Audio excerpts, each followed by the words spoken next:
Entonces, lo que vimos durante la última clase, bueno, ya llevamos algún tiempo. ¿Qué pasó con la cámara?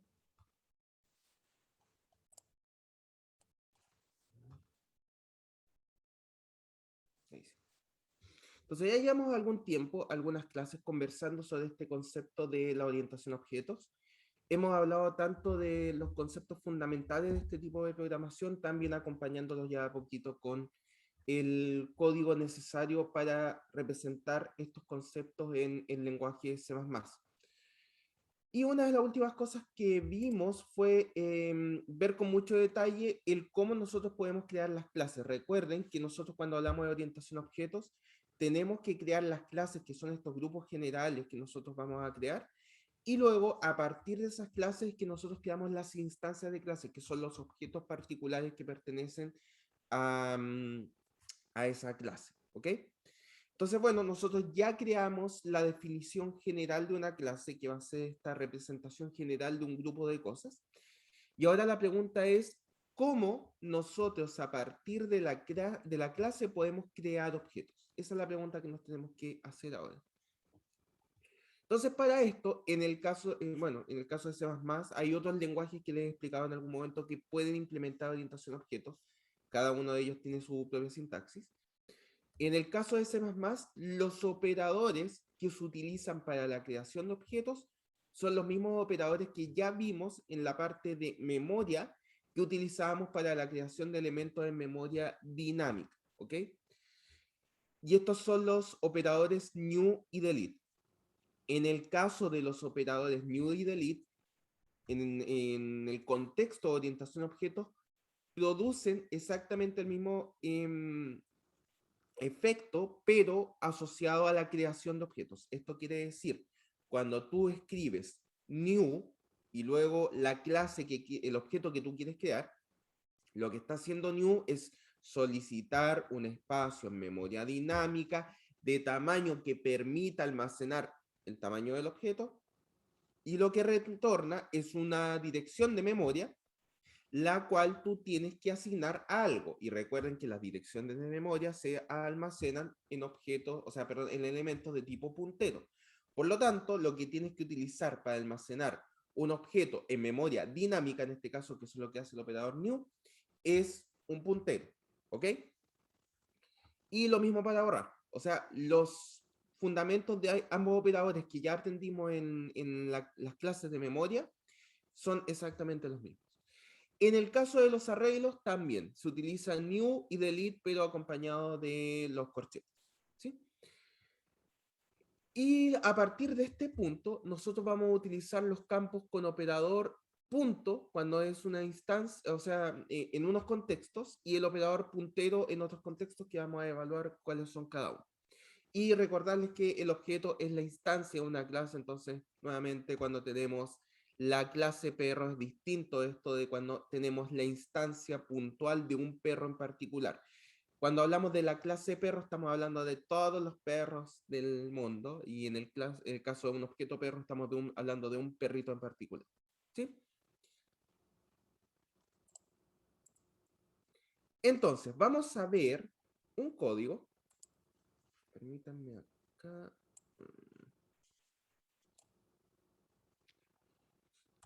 Vamos a ver acá. En...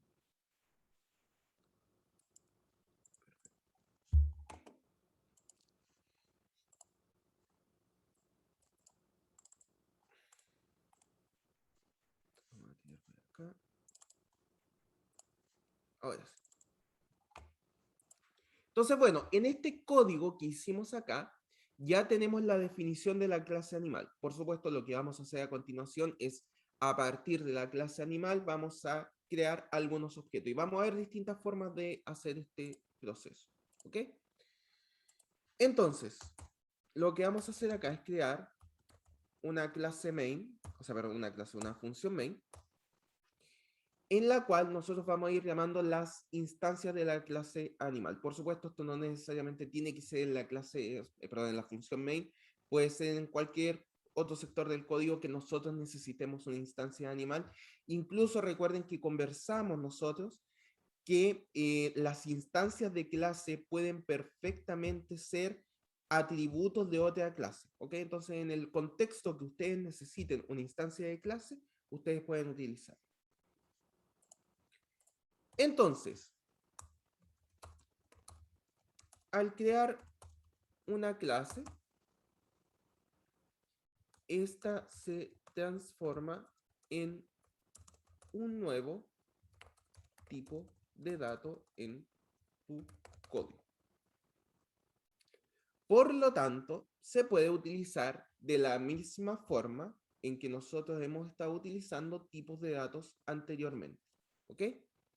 ¿Esto qué quiere decir? Que yo, por ejemplo, puedo crear sin problema una variable que pertenezca al tipo de dato animal.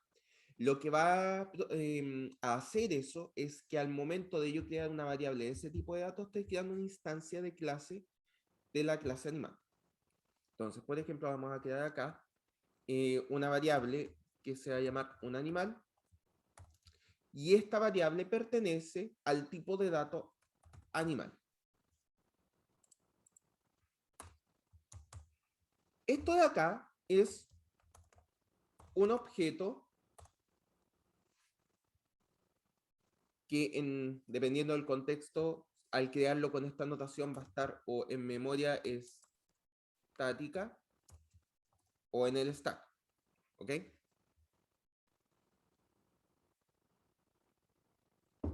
Pero esta notación produce un elemento que no está en memoria dinámica.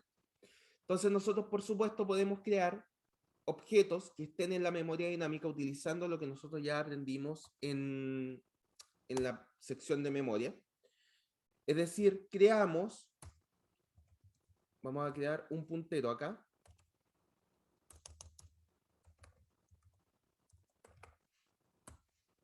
Y este puntero es un puntero que apunta a elementos de tipo animal.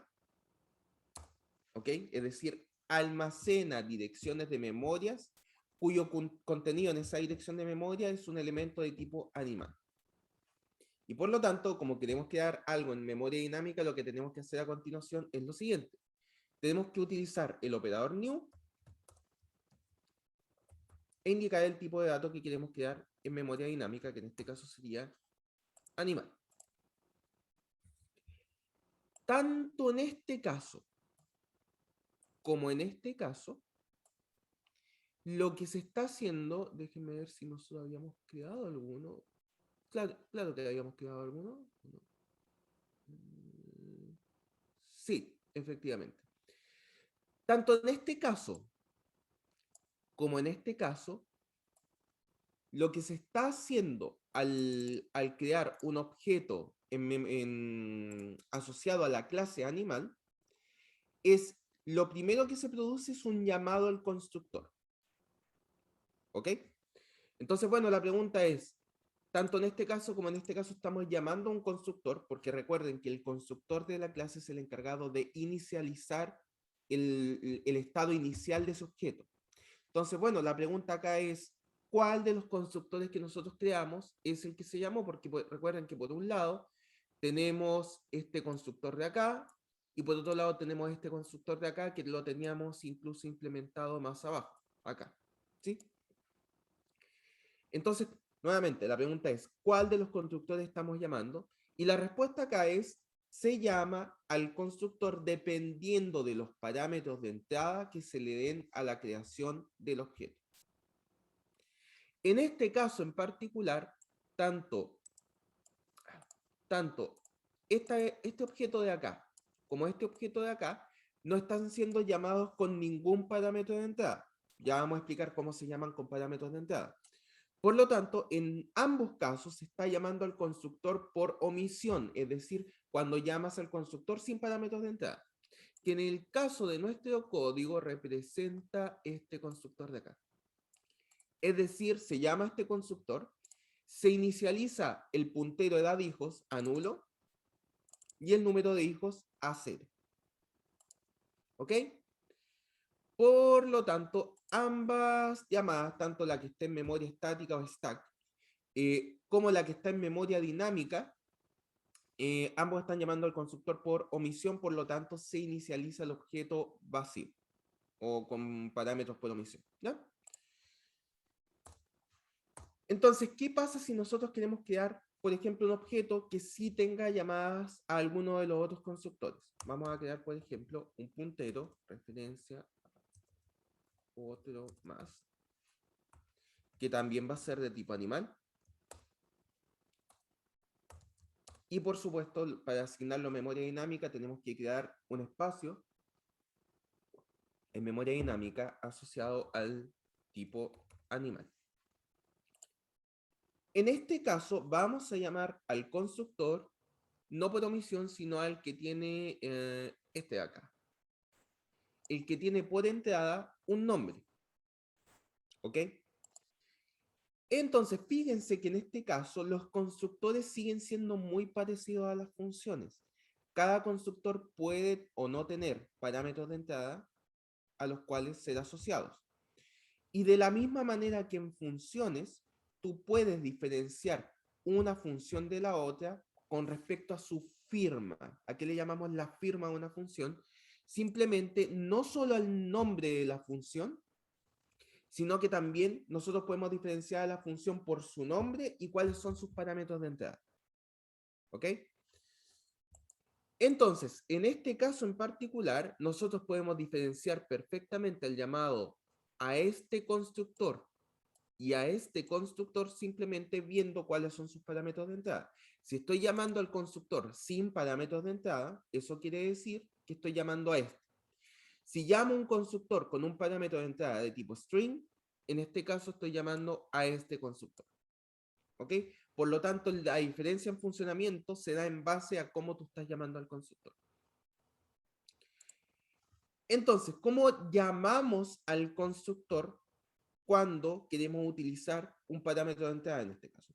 En este caso, la notación es un poco más parecida a lo que sería una función.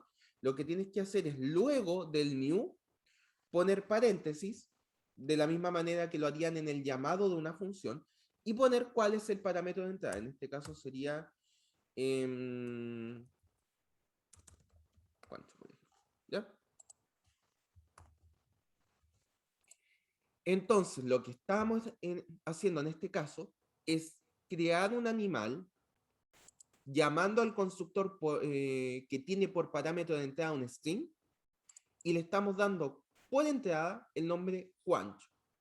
Eso va a almacenar ese objeto en memoria dinámica y la dirección de memoria asociada a ese guardado se almacena en el puntero. En el caso de las variables que no estén en memoria dinámica, este mismo llamado se puede hacer directamente acá. Tú pones paréntesis, Juancho. Así. Y de esta manera estás creando un objeto en memoria estática o en el stack, dependiendo del contexto, cuyo llamado constructor, en este caso sería el constructor que tiene por parámetro de entrada string. Y le estamos dando en este caso el nombre Juancho. Ok. Ahora, ¿qué pasa si yo quiero crear un arreglo dinámico de animales, por ejemplo? Entonces, en este caso,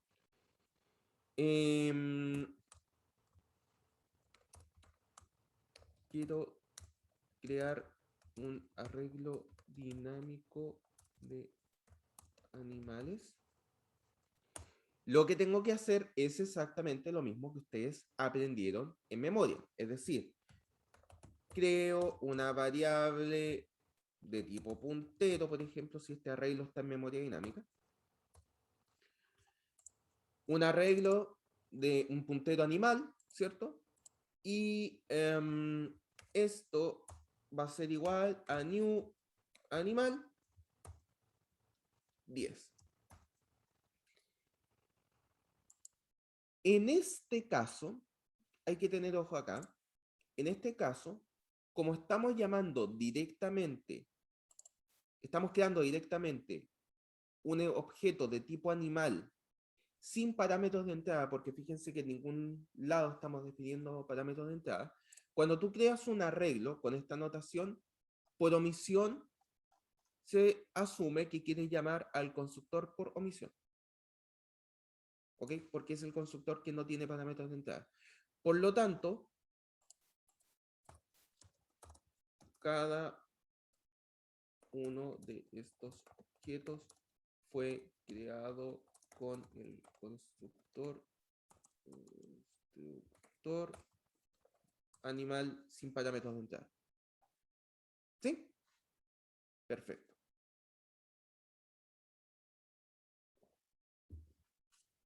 No me he fijado ni en el chat ni nada. No sé si hay alguna consulta hasta acá, por supuesto. ¿Todo bien? Perfecto, genial. Entonces, vamos a ir acá. Vamos a seguir.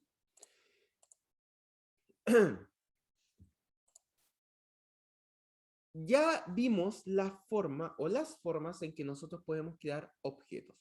En este caso funciona exactamente igual que los tipos de datos que ya habíamos visto anteriormente, porque animal se transforma simplemente en un tipo de dato más. Por lo tanto, tú puedes crear objetos en memoria estática o en el stack con esta notación, y en memoria dinámica con esta otra notación, e incluso puedes crear arreglos. Hasta ahora no ha habido ninguna diferencia, salvo el hecho del llamado al constructor, que dependiendo de los constructores que tú tengas creado, tú puedes dar varios parámetros de entrada al momento de crear new animal o al momento de crear un objeto en memoria estática o el stack. ¿Ok? Es exactamente lo mismo, salvo ese detalle. Entonces, la pregunta es, ahora, ¿cómo accedo a los atributos y métodos de la clase? Por supuesto, antes de hacerte esta pregunta, lo primero que tienes que preguntarte es cuáles de los atributos y de los métodos de tu clase son públicos, porque fíjate que en el caso de la función main estamos fuera del ámbito de tu clase. Como estamos fuera del ámbito de tu clase, la única forma de acceder a los métodos y atributos de esa clase es que estos estén definidos como públicos. No hay otra forma. Es decir, que por ejemplo, estos atributos de acá, que son lo único que está definido como privado, son imposibles de acceder desde la función main. No puedes acceder a ellos. ¿Existen formas de hacer esto? Sí, existen formas. Por ejemplo, la forma sería crear un método interno de la clase que sea público, que se llame, por ejemplo, vamos a crear uno rápidamente acá. Vamos a crear un método que se llame, que te retorne un entero, que se llame get n hijos. ¿Ok? Y que no tenga parámetros de entrada. Y lo único que va a hacer este método es retornar el número de hijos. ¿Ok? Lo que puedes hacer para acceder a ese atributo es crear métodos que te permitan acceder a ese atributo y hacer esos métodos públicos, o por supuesto directamente pasar este atributo a público con las complejidades que tiene. ¿A qué se debe esto? Y esto por lo general es buena práctica. Si alguien, por ejemplo, si uno de los atributos que tú tuvieras definido dentro de una clase, por ejemplo, persona, fuera el root, y tú me preguntaras, por ejemplo, yo siendo una persona, un objeto, una instancia de la clase persona, yo por supuesto tengo mi atributo interno que es el root, y además tengo un atributo interno que es el nombre. ¿Ok? Si tú, otra persona, me preguntas cuál es el nombre, bueno, hay una forma directa de saber cuál es mi nombre y cuál es mi root, ¿cierto? Sería por la fuerza sacarme la billetera, sacar mi carnet de identidad y mirar tú mismo cuál es mi nombre y cuál es mi root, ¿cierto? Esa es una forma de saber cuál es mi nombre y cuál es mi root. Un poco violenta, pero es la forma más segura de saber cuál es mi nombre y cuál es mi root. En cambio, si tú tratas de hacerme esa pregunta a mí, esa pregunta puede tener varias formas de tratarse. Puedo efectivamente decirte, por ejemplo, mi nombre, puedo decirte mi nombre completo, puedo decirte un apodo, puedo inventarte un nombre, o puedo decirte incluso qué te importa. ¿Ya? O sea, los resultados de esa pregunta que tú me haces, otra persona, son muchas. Siempre tú podrías ir a mi atributo privado, que es el carnet de identidad que tiene exactamente mi nombre y mi root, y sacarlo por la fuerza, el carnet de identidad. Pero como me estás preguntando a mí, yo veo de qué manera te entrego esa información. ¿Te fijas? Ese es el equivalente a tener un método de clase que entregue atributos internos. Si yo creo un método de clase que se llama getNhijos, te puedo decir, mira, el número de hijos va a ser, que yo te voy a mostrar, porque yo lo decido así, es igual al atributo interno más 1, por ejemplo, porque yo lo digo así. O a lo mejor algo que tenga un poco más de sentido. Lo que voy a entregarte es, qué sé yo,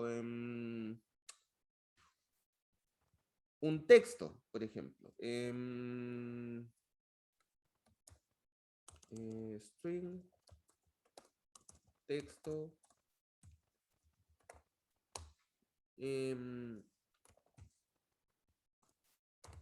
Por ejemplo, si n hijos mayor que 0,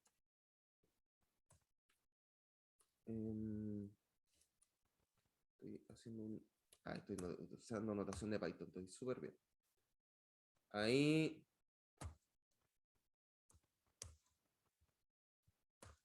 Perdón el lapsus. Entonces acá vamos a crear una variable string que se llame texto.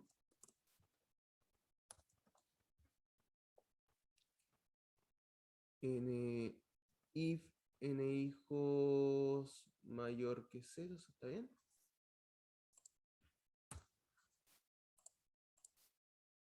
¿Está bien esto? Bueno, de todas maneras no lo voy a ejecutar, así que... Else texto no tengo hijos.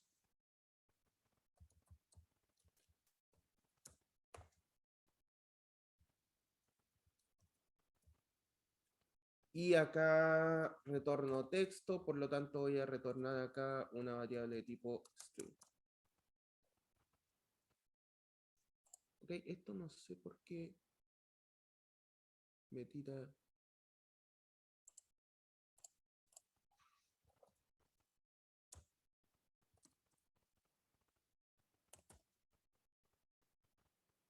Debería tirar pelo. Pero bueno. En fin. Entonces fíjense que lo que yo estoy haciendo en este código es consultar cuál es la cantidad de hijos. Y si la cantidad de hijos es mayor que 0, simplemente entrego un texto que dice tengo hijos. Y si no, entrego un texto que dice no tengo hijos. Y yo simplemente la forma de indicarte que tengo no hijos es a través de un texto. Yo decido cómo te entrego esa información. Por eso se crean métodos de clase a partir de los atributos que son privados. Porque de esa manera, si el día de mañana tú decides, bueno, ya no quiero hacer esto, sino que lo que quiero hacer es entregar un texto que diga, no necesitas saber ese dato, por ejemplo, lo puedes hacer. Entonces tú, a través de la creación de métodos de clases, decides cómo se visualizan y cómo se pueden modificar o no modificar los atributos internos de una clase.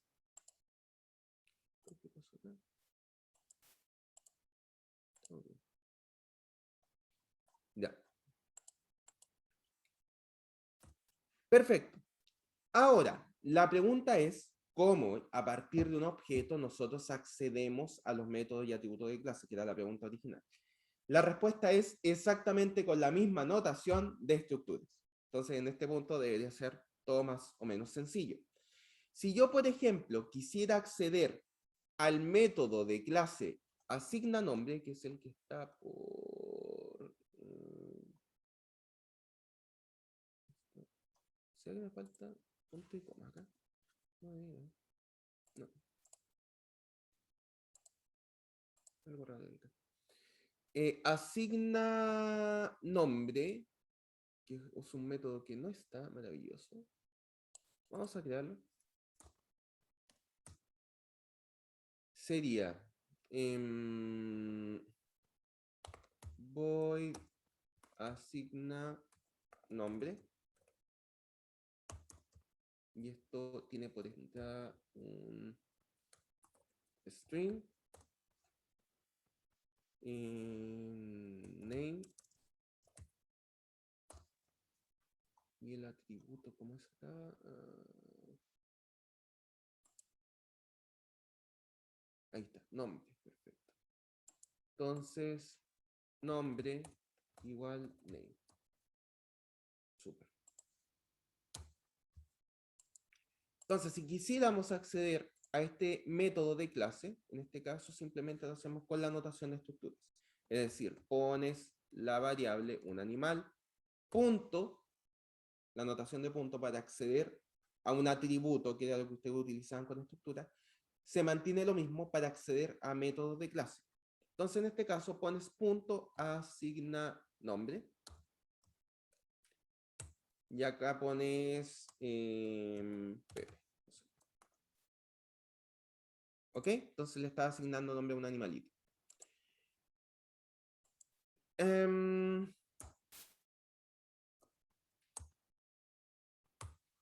Esto funciona de esta manera cuando estamos utilizando una variable que fue creada en memoria estática o en stack, es decir, con esta notación distinta a la notación de punteros.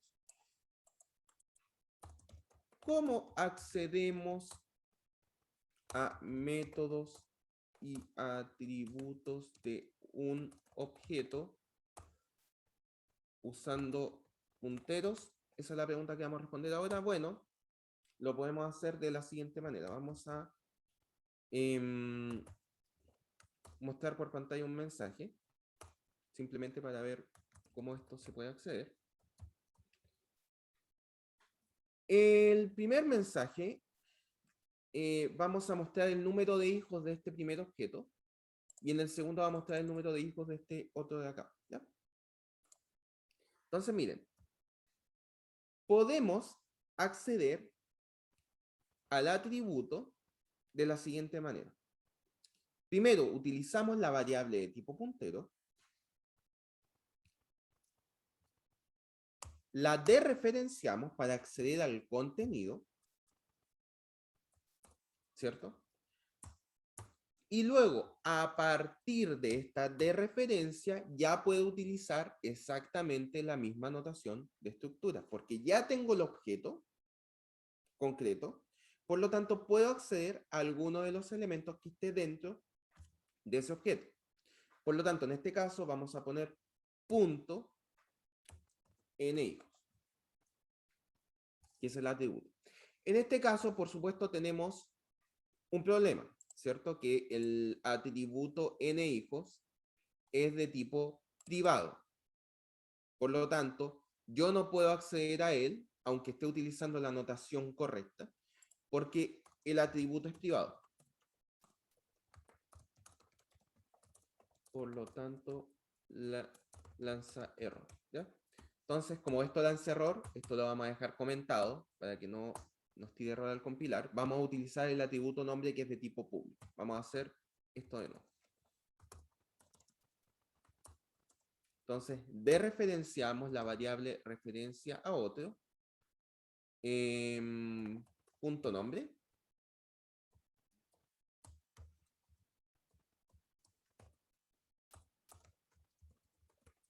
Perfecto. En este caso no hay ningún problema, porque estamos accediendo a un atributo que es de tipo público. Por lo tanto, dereferenciamos el objeto a partir del puntero y luego de esto accedemos al atributo o al método de clase, lo que quieras hacer, utilizando la notación de punto. Sin embargo, esto de acá, esta notación que estamos viendo acá, ya se ve un poco tediosa y la gente que estaba trabajando en el lenguaje C++ lo notó, que era una notación tediosa. Entonces, esta misma notación se puede escribir de forma más compacta de la siguiente manera. Vamos a utilizar el otro puntero para hacer el ejemplo. Vamos a mostrar el nombre de este animal de acá que hice referencia a otro. Entonces, lo que vamos a hacer es utilizamos la variable de tipo puntero y en vez de escribir esta notación de referenciar y luego acceder con punto, lo que hacemos, y tiene exactamente el mismo efecto, de una forma simplemente más compacta de escribir lo mismo, es escribir la notación flecha. Es decir, tú pones un menos o un guión y un mayor como una especie de flecha, y ahora sí puedes acceder al método o al atributo respectivo. Esto de acá tiene exactamente el mismo efecto que esto de acá, pero de una manera un poco más compacta y fácil de leer. Esta notación de referencia y accede al atributo. En este caso, atributo. Igual que arriba. Igual que en este caso. Por lo tanto, en ambos casos se está mostrando el nombre. Excelente.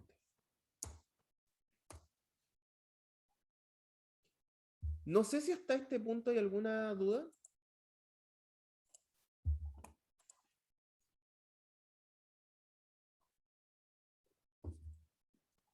Creo que no. Entonces, no dicen por acá, genial, gracias. Entonces, vamos a terminar esta parte hablando de cómo liberamos los objetos que ya creamos en memoria dinámica, cómo los liberamos, y ustedes esto ya lo saben, y es exactamente la misma notación para borrar objetos de memoria dinámica, misma notación. Es decir, tú pones delete, referencia, las referencias que quieres borrar, referencia otro más, creo que era el otro, referencia otro más, perfecto. Y si quieres borrar un arreglo, tienes que utilizar la notación de arreglos para borrar.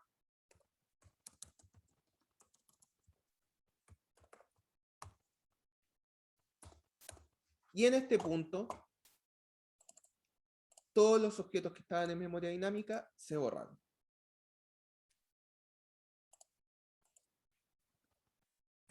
Por lo tanto, si tú, si intento acceder a referencia a otro en este punto, esto va a lanzar error. Por supuesto, porque ya en este punto se liberó de memoria dinámica el objeto. Y retornamos. Déjenme ver cuál es el problema acá en esta línea.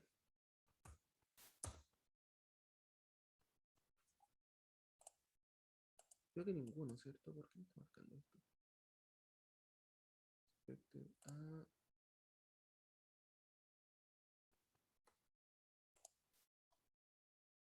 No, no logro ver el problema. Vamos a intentar compilar esto. Vamos a intentar compilar. Un segundo, chicos. Ya. Ahora sí. 6, esto de acá. Ah, pero es la parte de código, perdón. Códigos 06. Animal, aquí. Si este es el código. G++, menos O, animal, animal.cpp. Vamos a ver si esto compila. Dice que no fue declarado esto.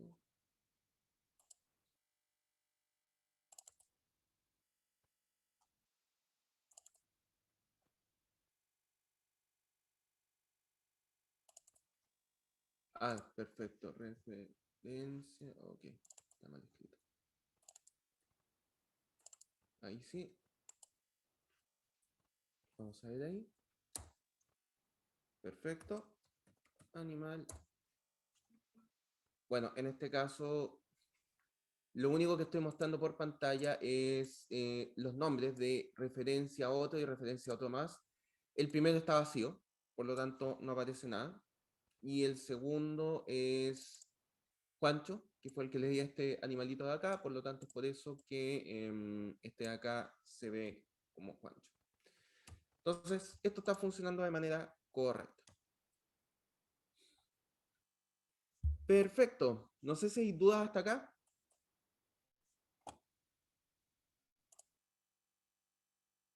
En cuanto a la utilización de los objetos.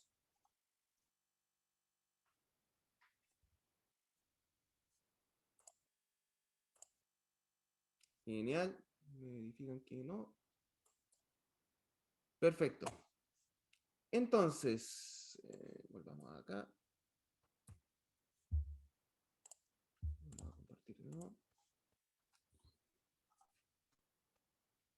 Respecto a los modificadores de acceso, esto ya lo vimos en su momento un poco, conversamos de esto. Hasta el momento los únicos que nos interesan son los públicos, que son aquellos atributos y métodos de clase, los cuales tú puedes acceder desde cualquier parte de tu código. Los privados, que son aquellos miembros, métodos o atributos de la clase que tú solo puedes acceder dentro del contexto de la clase, es decir, dentro de la definición de la clase. Y los protegidos que tienen que ver con herencia. Por lo tanto, cuando veamos el concepto de herencia, esto va a quedar mucho más claro. Como aparece acá, los métodos y atributos públicos se pueden acceder desde cualquier lado. Los protegidos solo se pueden acceder desde miembros de las clases derivadas, vamos a explicar este concepto después, y los privados solo miembros de la clase. ¿Ok? Entonces, vamos a hacer una pequeña actividad muy cortita. Y la idea es la siguiente, vamos a hacerlo más cortito que lo que aparece acá, unos 10 minutitos. La idea es que creen un arreglo de 4 personajes a partir de la definición de la clase que ustedes crearon de sus personajes en las clases anteriores. Proteja su variable estado atributo y crea un método para asignar cada una de ellas. Y hay que iterar por los 4 personajes para ingresar estos valores. Entonces la idea es que ustedes creen un código en donde creen un arreglo de 4 personajes en base al código que ustedes ya habían escrito, que por supuesto tengan sus variables protegidas dependiendo si son públicas o privadas, y generen métodos para poder acceder y actualizar esos valores, y que vayan en su código main iterando por cada uno de estos 4 personajes y vayan asignándole valores. Por ejemplo, a cada uno de ellos, si le quieren asignar el nombre, puedan asignarle el nombre de manera iterativa utilizando los métodos que hayan creado. Entonces voy a parar la grabación. Ok, entonces continuamos acá.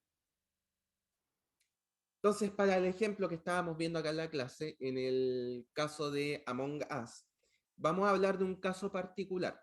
Si ustedes no conocen el juego, les vuelvo a indicar que este juego, bueno, esta es la visualización más o menos de los personajes del juego.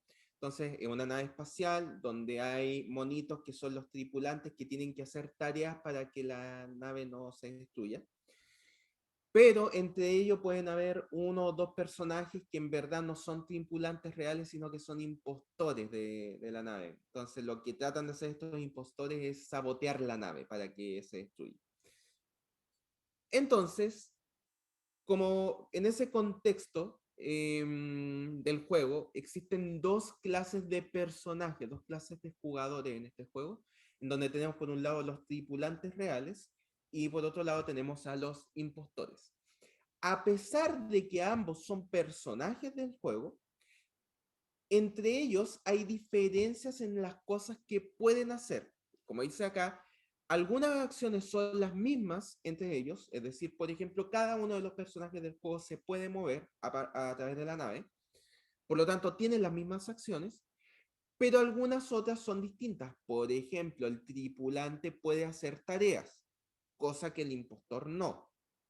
mientras que el impostor puede asesinar personajes, que es una de las cosas que puede hacer el impostor, mientras que los tripulantes no pueden hacer eso. Entonces, a pesar de que ambos son personajes del juego y ambos pueden moverse, algunos de ellos tienen acciones distintas a las que otro tipo de personajes puede hacer.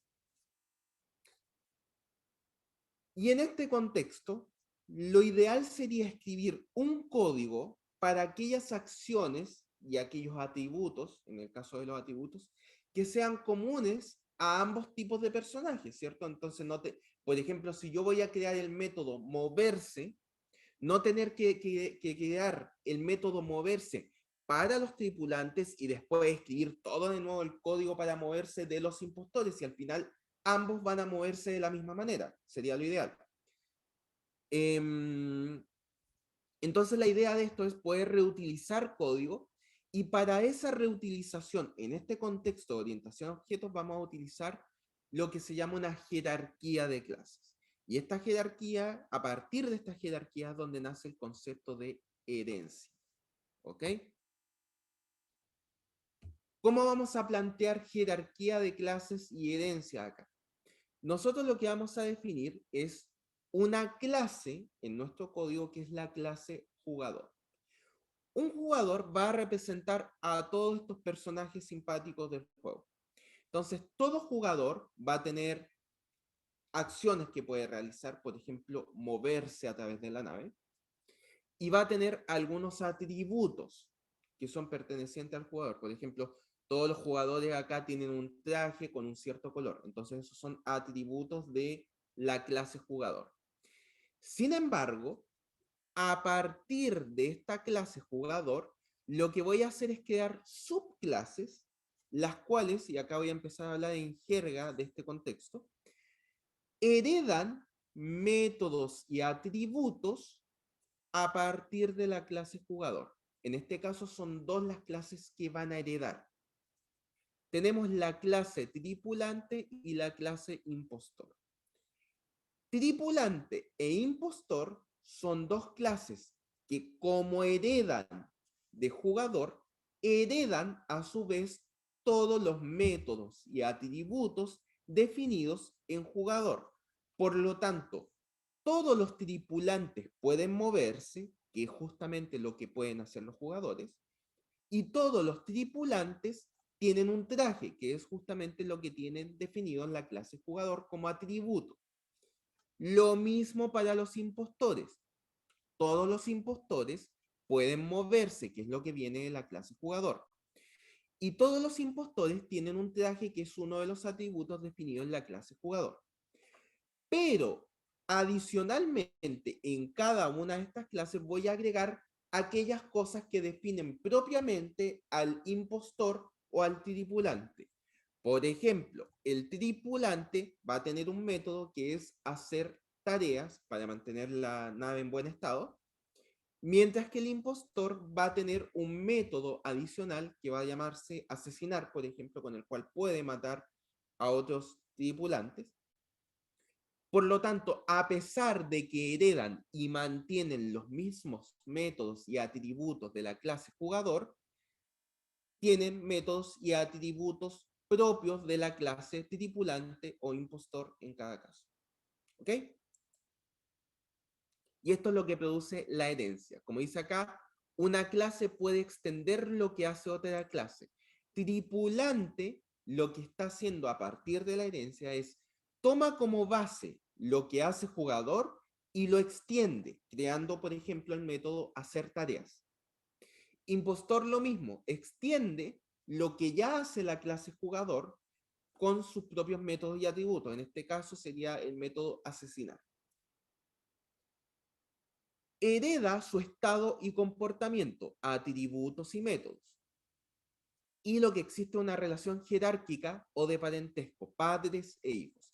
En este caso, en jerga de orientación a objetos, se habla de que las clases tripulante e impostor son clases hijo de la clase jugador, la cual es la clase padre de ambas de estas clases.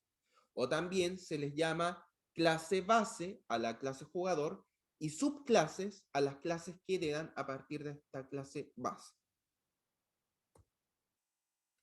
Entonces, bueno, ya entendimos, pero conceptualmente, cuál es el concepto detrás de la herencia. Entonces, espero que la pregunta siguiente sea cómo yo planteo orientación a objetos, en orientación a objetos en C++, la herencia. Y eso es justamente lo que vamos a hacer acá. Vamos a crear folder herencia. Antes de sacar este código, quiero volver a recalcar que esto de acá, a pesar de que yo lo hice en un solo archivo, a modo pedagógico, esto se puede hacer y por lo general se hace en dos archivos separados, donde la definición de la clase va en un archivo .h y la implementación de los métodos va en un archivo CPP. Entonces, a partir de este código tendríamos dos archivos. Tendríamos animal.h, que es el que tiene la definición de la clase, y animal.cpp, que es el que tiene las implementaciones de los métodos de clase. ¿Ok? Perfecto. Entonces, vamos con herencia. Acá vamos a crear un archivo herencia.cpp. Excelente. Entonces, bueno, de hecho, vamos a utilizar un poco de notación ya más real. Como lo que vamos a crear acá es simplemente una definición, vamos a utilizar un archivo .h. Animal.h.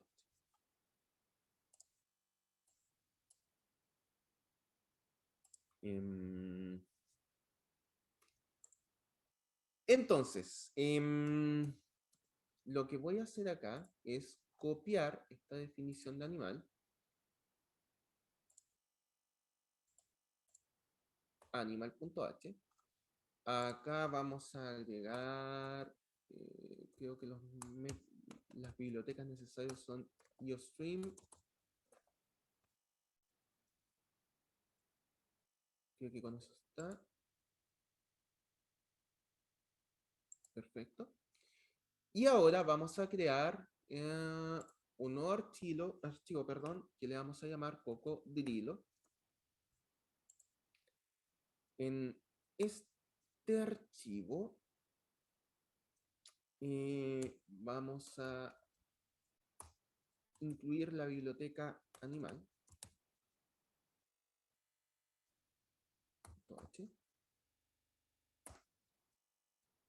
Muy bien, no le puse.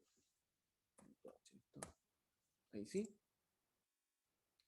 Entre paréntesis, ¿por qué lo estoy poniendo acá entre comillas? ¿Alguien sabe?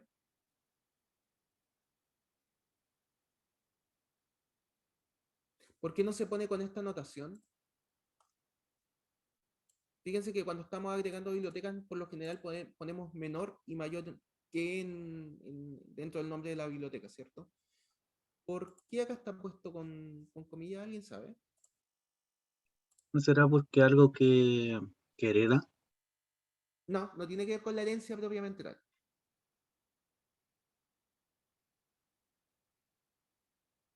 Buen intento de adivinar, pero no tiene que ver con la herencia propiamente tal.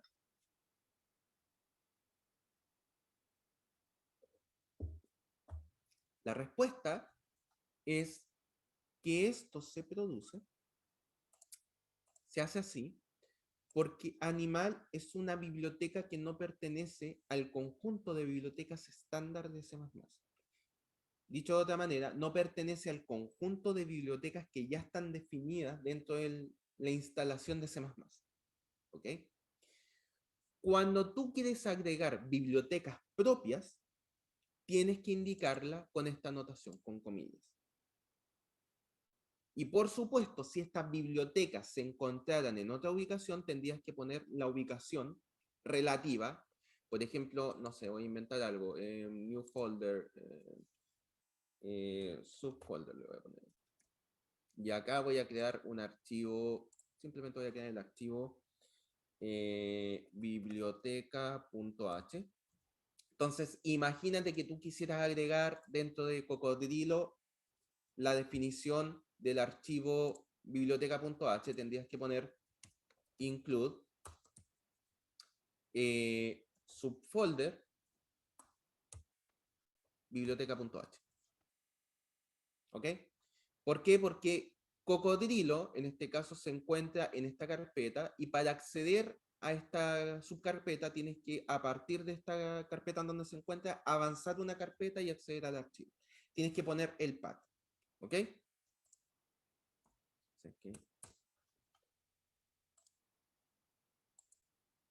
Vamos a borrar esta carpeta. Tan malo hice el Studio Code para borrar cosas. En algún momento lo hará, espero. Entonces, volviendo a este tema, esta es la notación cuando estás agregando bibliotecas que tú creaste, mientras que esta de acá es la notación cuando estás agregando bibliotecas que ya vienen en C++. ¿Ok? Perfecto. Entonces, lo que vamos a crear acá es una clase que se llama cocodrilo. Y esta clase va a heredar de animal. ¿Cómo se realiza esto? De la siguiente manera. Escribimos el nombre class para definir que vamos a definir una clase. El nombre de la clase, cocodrilo. Y si no estuviéramos heredando, nosotros acá ya tendríamos que poner cuáles son los métodos y atributos definidos para esta clase. ¿Ok? En este caso no es así. Para indicar herencia, luego del nombre de la clase escribimos dos puntos. Y luego del dos puntos escribimos lo siguiente. El nombre de la clase de la cual voy a heredar. Y por ahora, no tomen esto mucho en cuenta, se escribe un nivel de acceso. Ya vamos a explicar a qué se refiere este nivel de acceso. Un tanto distinto al nivel de acceso que nosotros ponemos dentro de las clases. Un poco, ¿ok? Por ahora créanme que se pone un nivel de acceso. Vamos a explicar ya con más detalle a qué se refiere este nivel de acceso, qué es lo que hace, qué efecto produce. Y luego, a partir de acá, tenemos que crear todos aquellos métodos y atributos de la clase que no hayan estado definidos en la clase animal. ¿Ok? Entonces, ¿cómo se anota esto? De la misma manera escribimos los atributos públicos, por ejemplo, y los métodos públicos, bajo la etiqueta public. En este caso, simplemente vamos a crear un constructor y voy a crear un atributo número dientes. Lo que estamos diciendo acá es que cocodrilo hereda todos los métodos y atributos internos de la clase animal. Está acá. Es decir, un cocodrilo puede crear hijos, sí. Puede asignar nombre, sí. Puede asignar edad hijos, sí. ¿Tiene un nombre? Sí. ¿Tiene un número de hijos? Sí, a pesar de que no puede modificarlo porque es un atributo privado. Y recuerden, los atributos privados solo se pueden modificar en el contexto en que fueron creados, es decir, en la clase animal en este caso. Por lo tanto, cocodrilo no puede modificar el atributo número de hijos, porque está fuera del ámbito de la clase animal. Pero tiene el atributo, no lo puede modificar, ni acceder. Lo mismo con el puntero edadictos. Son atributos que están dentro de cocodrilo, pero no puede acceder a ellos ni modificar. El resto de los métodos y atributos de la clase sí puede acceder a ellos y en el caso del atributo nombre incluso puede modificar. Por lo tanto, un cocodrilo ya tiene nombre, ya tiene estos métodos de acá, etc. Por lo tanto, lo único que estamos agregando es el constructor de cocodrilo, por supuesto, un método que inicialice los atributos internos de cocodrilo, y el atributo interno de tipo público, en este caso, que se llama número de dientes, que indica cuál es la cantidad de dientes que tiene el cocodrilo. ¿Hay dudas hasta acá? Estamos casi listos en cuanto al tiempo de la clase. No sé si hay alguna consulta de lo que hemos visto hasta acá.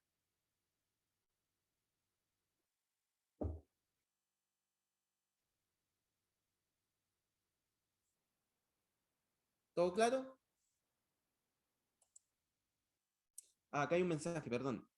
¿Ese public animal es para indicar que cocodrilo es subclase animal o no? No, no tiene que ver con que esté definido como subclase. Miren, volviendo acá a la anotación, es una buena pregunta. Esto de acá, la forma de indicar que cocodrilo es subclase animal es simplemente con este dos puntos. Eso de acá está indicando cocodrilo es una clase que hereda de animal. El public que está acá se refiere a otra cosa y la tenemos que explicar con calma. Así que tengan paciencia. Por ahora, créanme que se pone un nivel de acceso. Ya vamos a ver a qué se refiere ese nivel de acceso. Ese public, así se refiere a que o sea, que el cocodrilo puede acceder a todos los métodos y atributos que están públicos de animal. Va por ahí, exactamente. Tiene que ver con cómo yo accedo a los atributos y métodos de la clase animal. Va por ahí. Ah, ¿Ya? Lo vamos a ver en detalle en la siguiente clase. ¿Hay alguna otra consulta?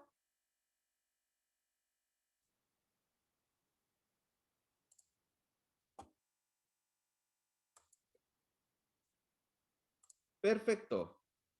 Súper. Ya pues chicos, entonces nos vemos la siguiente clase. Continuamos con estos temitas. Que estén muy bien y nos vemos el día de mañana.